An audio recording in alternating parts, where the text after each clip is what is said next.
En 2017, Sananas présente une toute nouvelle émission diffusée en live sur YouTube et elle s'appelle Make-up Squad by Maybelline. Cette émission s'est arrêtée subitement après seulement quelques diffusions de live, mais c'est pas ça qui va nous intéresser aujourd'hui. Si vous suiviez Sananas à ce moment-là, il y a un autre événement qui vous a certainement marqué. À ce moment-là, on vivait la fin d'un trio mythique sur YouTube, à savoir Sananas, Peekaboo et Julicious. Sous le dernier live diffusé par Maybelline de cette émission, il y a énormément de commentaires qui se questionnaient sur est-ce que Sananas et Jen, donc Peekaboo, se parlaient et s'il y avait réellement eu une dispute entre elles. Mais alors, qu'est-ce qui s'est passé? Est-ce qu'on a eu le fin mot de l'histoire?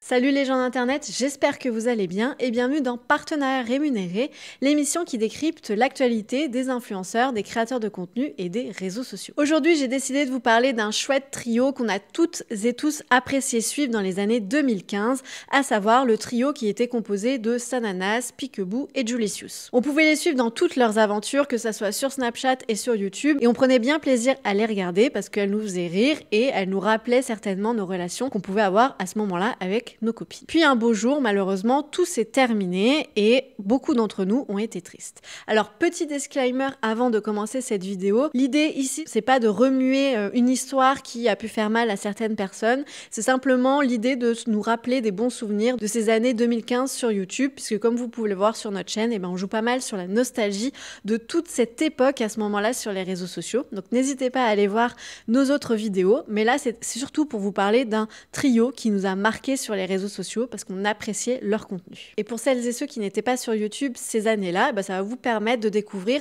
à quoi pouvait bien ressembler le YouTube beauté de cette époque.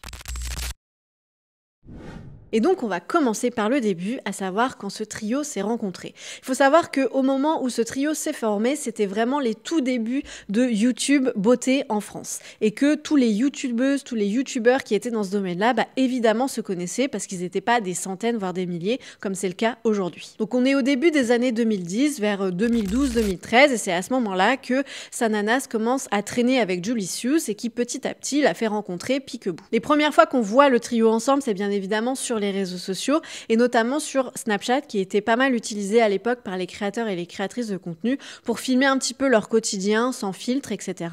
Et on pouvait également les suivre sur YouTube où on pouvait les voir dans des vlogs ou dans des vidéos filmées toutes les trois. Et on comprend assez vite ce qui les réunit toutes les trois puisqu'elles sont toutes passionnées de beauté, de maquillage. À ce moment-là, Sana est déjà une youtubeuse beauté ultra suivie puisque c'est l'une des premières. Donc elle fait pas mal de vidéos sur YouTube notamment. De son côté, Jen Peekaboo est plus présente sur un blog où pareil, elle partage ses tests de produits et ses maquillages, mais petit à petit, elle va arriver sur YouTube avec des premières vidéos où elle va se dévoiler parce que ses premiers articles de blog, on voit pas forcément son visage. Et de son côté, Julicious, elle a commencé en travaillant chez MAC et puis un jour, il y a une de ses clientes qui lui a dit qu'elle serait parfaite sur YouTube pour partager ses conseils, un petit peu sa vie parce elle est le personnage parfait pour créer du contenu sur les réseaux sociaux. Et donc, elle va suivre ce conseil et elle va commencer à publier sur les réseaux sociaux, notamment au tout début de sa marque, ce qui va lui permettre de promouvoir ses produits. Donc on est à peu près dans les années 2013-2014. Comme je vous l'ai dit, on peut les suivre dans les soirées, lire leurs événements avec les marques, leurs vacances sur Snapchat. Parce qu'à chaque fois, vous nous gâtez et nous, en retour, on peut jamais vraiment vous gâter. Donc on s'est dit, allez, on dit rien à personne et on fait ça demain matin. Donc nous envoyez ça vous pas... dit? Ok. Bon alors. Jen, première... pose ta question. Mais on peut aussi les découvrir dans des vidéos un peu plus posées sur YouTube. C'est notamment le moment où il y a énormément de youtubeurs et de youtubeuses qui font des tags, donc c'est ce qu'elles vont faire. Mais il y a aussi un format phare qui va les démarquer, c'est qu'à chaque fin d'année, elles vont revenir sur les produits qui les ont marqués les 12 derniers mois. Et ce rendez-vous de fin d'année, c'est quelque chose qui est assez apprécié par leur communauté parce que c'est des vidéos longues dans lesquelles on peut retrouver 3 avis différents à chaque fois. En 2013, on les découvre aussi dans des formats un peu plus vlog où on les voit vraiment nature peinture sûr et qui sont notamment partagés par Julicius qui fait pas mal de ce format à ce moment-là. Et dans une des premières vidéos où on voit Julicius et Sana ensemble, on peut aussi retrouver Enjoy Phoenix ou encore Kiyu qui sont elles aussi des youtubeuses beauté très phares de ce moment-là. Sur la chaîne de Jen, on retrouve la première vidéo en 2015 où elles font un tag et en revanche sur la chaîne de Sana, il n'y a plus aucune vidéo de toutes les trois. Je pense qu'elle les a supprimées après leur dispute. Si au départ leur amitié est surtout basée sur le maquillage et la beauté, petit à petit leurs relations vont prendre un tournant un peu plus business. Parce que si vous ne le savez pas, Julie elle a lancé sa marque de cosmétiques qui s'appelle Julicius et elle enchaîne les créations produits. Et en 2016, elle décide de sortir une nouvelle collection de rouge à lèvres qui est baptisée Girls Fever. La collection comporte 12 teintes et elles sont toutes imaginées avec des créatrices de contenu. Et dans le casting, on retrouve évidemment Jen et Sana. Mais au-delà de cette collaboration, Jen et Sana vont régulièrement mettre en avant les produits de Julicius sur leurs réseaux sociaux, que ce soit dans des vidéos YouTube ou sur des photos Instagram. Et à force d'être toujours vues ensemble, de passer leur week-end ensemble, de passer leurs vacances ensemble, de se retrouver dans des événements ensemble, le jour où elles vont se rendre au même endroit mais qu'il va pas y avoir de snap ou qu'il va pas y avoir de contenu toutes les trois, leur communauté va commencer à se poser des questions. Et c'est ce qui se passe en juillet 2017 quand elles sont toutes les trois invitées à une soirée Fenty Beauty, la marque de Rihanna. Elles vont se rendre toutes les trois à cet événement, mais Sana ne va faire aucun contenu avec Jen et Julie. Mais alors, que s'est-il passé ? Depuis cette soirée, sachez qu'il y a des folles rumeurs qui ont enflé sur les réseaux sociaux à de multiples reprises et vous allez comprendre pourquoi un petit peu plus tard dans la vidéo. Et ces rumeurs de disputes, ça va alimenter des tonnes de discussions sous leur contenu et aussi sous le contenu qu'elles vont pouvoir faire en partenariat avec des marques. Rappelez-vous, au tout début de la vidéo, je vous partageais l'émission de Maybelline qui s'appelait Makeup Squad by Maybelline et qui a été diffusée en 2017 sur YouTube. Dans cette émission, on peut retrouver Sana, qui est l'animatrice, accompagnée de plusieurs chroniqueuses comme Jen. Et sous les derniers lives, il y a énormément d'utilisateurs et d'utilisatrices qui vont les questionner sur leurs relations, si elles sont encore amies, si elles se parlent encore, et ils vont analyser, comme c'est à chaque fois le cas dans ces moments-là, leurs moindres faits et gestes. Et cette situation, ça va pousser Sana à prendre la parole sur Snap. Je vous arrête tout de suite en fait, je vais même pas passer par quatre chemins, je vais pas en parler pendant 10 ans. Ce qui se passe entre les filles et moi, ça ne regarde personne. Ça ne regarde personne. On n'est pas en guerre, on se respecte complètement. On se fait pas la guerre, on n'est pas là en mode ouais m'a fait si trahison, cherchez pas, il n'y a pas de tout ça entre nous, il n'y a jamais eu tout ça et il n'y aura jamais tout ça. Ce qui se passe ne regarde personne en fait. Si on ne parle pas de ce qui se passe actuellement, c'est qu'on n'en a pas envie, que c'est assez compliqué comme ça, c'est très personnel. Donc point final, c'est tout ce que vous aurez à ce sujet-là. Donc cherchez pas, il n'y a pas de trahison, d'embrouille, je suis désolée. J'ai le regret de vous le dire, il n'y en a pas.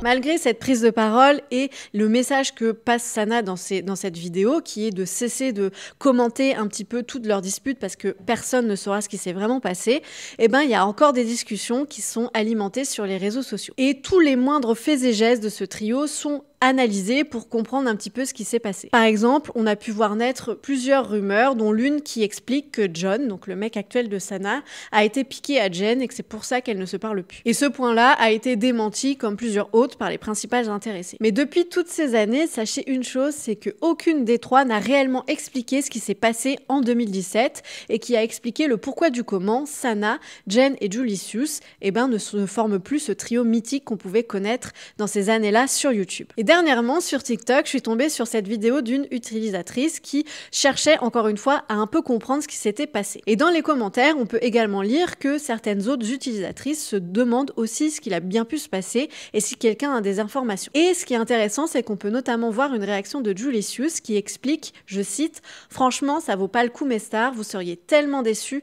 et préfériez ne pas savoir et continuer d'imaginer. » Julicius, c'est un peu la seule qui va parler de cette histoire ouvertement sur les réseaux sociaux parce que au-delà d'avoir laissé ce commentaire, en 2020, elle a également répondu à une interview dans laquelle on la questionne sur sa relation avec Sana notamment et elle explique que Sana lui manque ou en tout cas que cette période où elle formait un trio lui manque. Passer de l'énergie à entretenir une rancœur j'ai aucune rancœur, honnêtement, j'ai aucune rancœur. Je suis dégoûtée et triste de cette situation. Je suis dégoûtée. Ça t'affecte? Elle me manque.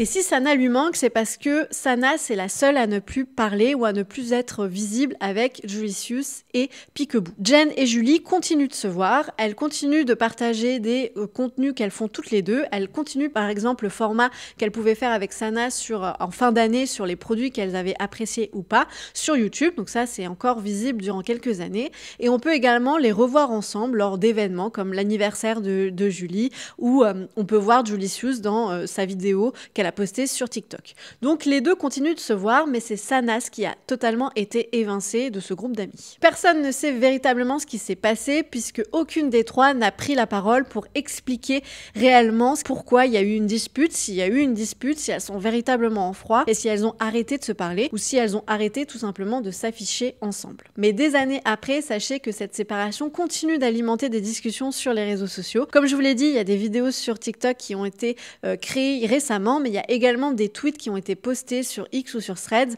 pour parler de cette période-là. De leur côté, Sana, Jen et Julie ont fait le choix de ne pas rendre publique cette dispute, et d'ailleurs Julicius en a parlé dans cette fameuse interview de 2020, qu'elles s'étaient toutes mis d'accord que si jamais il y avait séparation, eh ben, elles n'allaient pas alimenter ou en tout cas faire des vidéos par réseaux sociaux interposés pour essayer de régler leur compte, mais que tout allait se faire en dehors des réseaux sociaux. C'est peut-être la meilleure des solutions quand on voit à quel point Caroline et Safia ont pu afficher leur dispute sur les réseaux sociaux, ou plus récemment comment est-ce que Villebrequin a parlé ou a mis en scène leur séparation, ce qui n'est pas forcément très bien reçu par leur communauté qui va forcément prendre parti pour l'un ou pour l'autre. Donc elles ont choisi de faire tout en dehors des caméras entre guillemets et de faire en sorte que cette dispute n'affecte pas leur création de contenu. Est-ce que vous suiviez ce trio sur les réseaux sociaux? N'hésitez pas à me dire tout ça en commentaire. N'hésitez pas à me dire si ça vous rappelle de très bons souvenirs. Cette vidéo est faite pour ça. Et n'hésitez pas à aller voir nos autres vidéos qui peuvent vous rappeler d'autres très bons souvenirs de cette période-là sur YouTube et sur les réseaux sociaux plus largement. N'hésitez pas non plus à commenter, à vous abonner et à partager la vidéo pour nous aider à faire vivre cette chaîne. Et moi, je vous dis à très vite. Salut!